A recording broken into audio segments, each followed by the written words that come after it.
Everyone, good morning. 31st দিনটা আজকে bread butter দিয়ে স্টার্ট করলাম। আর আজকে 31st হলেও আমার কিন্তু কোথাও ফিস্ট করার কোনো প্ল্যান নেই। তো সেই জন্য আমি আর কি ঠিক করেছিলাম যে আজকে বাড়ির ছাদে একটু আলু কাবলি খাওয়া হবে।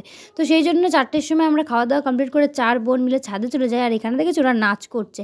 আর সত্যি কথা বলতে আমরা 4 জন যখনই একসাথে থাকি না, ভীষণই মজা করি। আর আলু কাবলি মাখাটা জাস্ট অসাধারণ হয়েছিল। তো আলু কাবলি খাওয়ার পর বোনরা চলে গেছিলো খেলতে, আর আমরা এখানে কিছুক্ষণ নাচানাচি করলাম। আর আমরা দুজন একসাথে থাকবো, কোনো ফালতু ফাজলাম হবে না, এটা তো হতেই পারে না। তো আজকে তো বিকেলটা আমরা ভীষণ সুন্দর করে কাটিয়েছি। তোমরা কারা কারা আমাদের মতো 31st নাইটে ঘরেই বসেছিল অবশ্যই কিন্তু কমেন্টে জানিও। তবে আমার বোন কিন্তু ঘরে বসে থাকেনি, কারণ আমাদের পাড়ায় বাচ্চাদের নিয়ে একটা পার্টি হয়, তো সেখানেই ও গেছিল। আর আমি এদিকে গার্গেল করছি। 2024 চলে গেল, ঠান্ডা আমার ভেতর দিয়ে এখনো যায়। ঠাম্মা আজকে লুচিও করেছিল, তবে মা আজকে করেছিল আমাদের জন্য স্পেশাল পরোটা আর মাংস। আর মাংস না জাস্ট খেতে অসাধারণ হয়েছিল। আজকে 12টার আগে শুতে চলে গেছিলাম, তবে জেগেছিলাম। আর মা গেছিল ছাদে, সেই জন্য মাই ভিডিওটা করেছে। তো সবাইকে জানাই হ্যাপি নিউ ইয়ার, নতুন বছর সবার খুব ভালো কাটুক। দেখা হবে অন্য মিনি ব্লগে। বাই।